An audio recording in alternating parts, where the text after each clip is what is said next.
Kavitha's magic ಹ್ಯಾಂಡ್ಸ್‌ಗೆ ನಿಮಗೆಲ್ಲರಿಗೂ ಸ್ವಾಗತ. ನೋಡಿ, ಇವತ್ತು ನಾನು ನಿಮಗೆ ಅಂಗಾರಕ ಸಂಕಷ್ಟದ ಚತುರ್ಥಿಯ ಪ್ರಯುಕ್ತ ಒಂದು ಬೆಲ್ಲದ ದೀಪಾರಾಧನೆಯನ್ನು ತಿಳಿಸ್ಕೊಡ್ತಾ ಇದ್ದೇನೆ. ಹಾಗೆ ಅದರ ಮಹತ್ವ ಮತ್ತು ಫಲಗಳ ಬಗ್ಗೆನೂ ಕೂಡ ಮಾಹಿತಿ ಕೊಡ್ತಾ ಇದ್ದೇನೆ. ವಿಶೇಷವಾಗಿ ನಮಗೆ ಈ ಅಂಗಾರಕ ಸಂಕಷ್ಟದ ಚತುರ್ಥಿ ಬಂದಿರೋದ್ರಿಂದ ನಾವು ಮೊದಲು ಅಭಿಷೇಕವನ್ನು ಮಾಡಿ ನಂತರದಲ್ಲಿ ನಾವು ಗಣೇಶನ ಪೂಜೆಯನ್ನು ಮಾಡಿಕೊಂಡ್ರೆ ತುಂಬಾನೇ ಒಳ್ಳೆಯದು.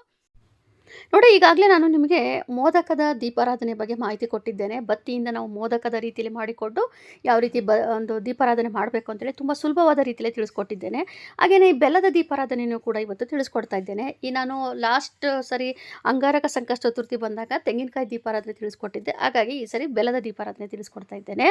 ಈ ಬೆಲ್ಲದ ದೀಪಾರಾಧನೆ ಬಹುಮುಖ್ಯವಾಗಿ ಯಾಕೆ ನಾವು ಒಂದು ಗಣೇಶನ ಪೂಜೆಯಲ್ಲಿ ಹಚ್ಚಬೇಕಪ್ಪ ಅಂತ ಅನ್ನೋದಾದರೆ,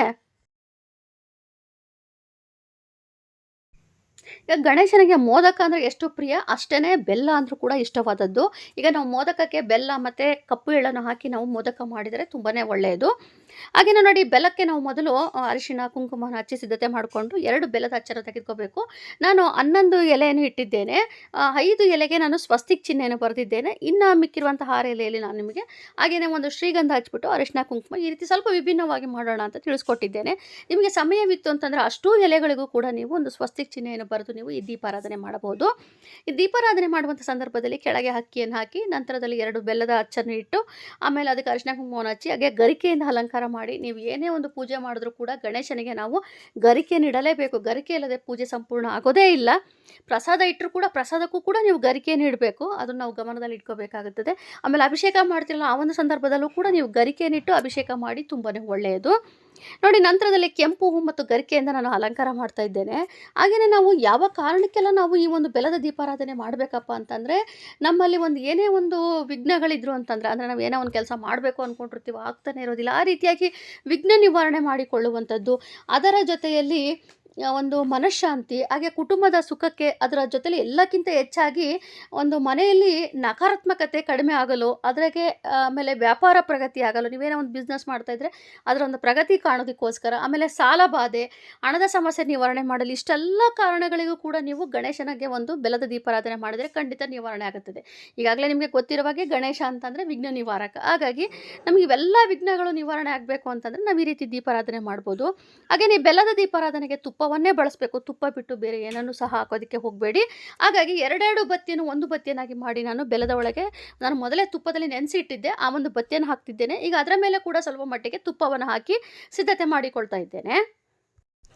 ಈ ದೀಪಾರಾಧನೆಯನ್ನು ನಾವು ಊದಿನ ಕಡ್ಡಿಯಿಂದನೇ ದೀಪಾರಾಧನೆ ಮಾಡಬೇಕು. ಹಾಗೆಯೇ ಈ ದೀಪಾರಾಧನೆ ಯಾವ ಸಮಯದಲ್ಲಿ ಮಾಡಬೇಕು ಅಂತಂದರೆ, ಬೆಳಗ್ಗೆನೂ ಮಾಡ್ಬೋದು, ಹಾಗೆ ಸಂಜೆಯ ಸಮಯದಲ್ಲೂ ಮಾಡ್ಬೋದು. ಇದು ಅಂಗಾರಕ ಸಂಕಷ್ಟ ಚತುರ್ಥಿ ಆಗಿರೋದ್ರಿಂದ ಸಂಜೆಯ ಸಮಯದಲ್ಲಿ ನೀವು ಈ ಒಂದು ದೀಪಾರಾಧನೆ ಮಾಡ್ಕೋಬೇಕಾಗುತ್ತದೆ. ಹಾಗೆಯೇ ಯಾವೆಲ್ಲ ವಿಶೇಷ ದಿನಗಳಲ್ಲಿ ಮಾಡ್ಬೋದು ಅಂತಂದರೆ, ಪ್ರತಿ ಬುಧವಾರ ನೀವು ಗಣೇಶನ ಹೆಸರನ್ನು ಹೇಳ್ಕೊಂಡು ಇಷ್ಟು ವಾರಗಳನ್ನು ಮಾಡ್ತೇನೆ ಅಂತ ಒಂದು ಸಂಕಲ್ಪ ಮಾಡಿಕೊಂಡು, ನಿಮ್ಮ ಏನು ಕಾರಣ ಇರುತ್ತೋ ಅದನ್ನು ಕೇಳ್ಕೊಂಡು ಒಂದು ಸಂಕಲ್ಪ ಮಾಡಿಕೊಂಡು ಇಷ್ಟು ವಾರಗಳು ಅಂತ ಈ ದೀಪಾರಾಧನೆ ಮಾಡ್ಬೋದು. ಇದನ್ನು ನೀವು ದೇವಸ್ಥಾನದಲ್ಲೂ ಮಾಡ್ಬೋದು, ಹಾಗೆ ಮನೆಯಲ್ಲೂ ಮಾಡ್ಬೋದು.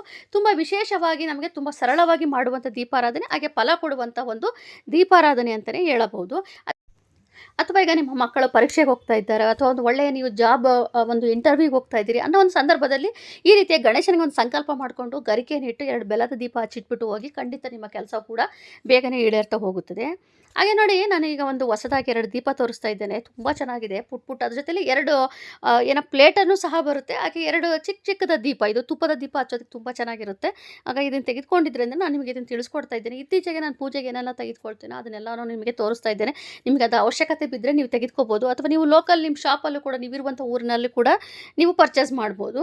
ನೋಡಿ ಎಷ್ಟು ಚೆನ್ನಾಗಿದೆ ಅಂತೇಳಿ, ನೋಡೋದಕ್ಕೂ ತುಂಬ ಚೆನ್ನಾಗಿದೆ. ಆಮೇಲೆ ದೀಪ ತುಂಬ ಭಾರವಾಗಿದೆ, ಕ್ವಾಲಿಟಿ ಇದೆ. ತಟ್ಟೆ ಮಾತ್ರ ಸ್ವಲ್ಪ ಹಗುರವಾಗಿದೆ.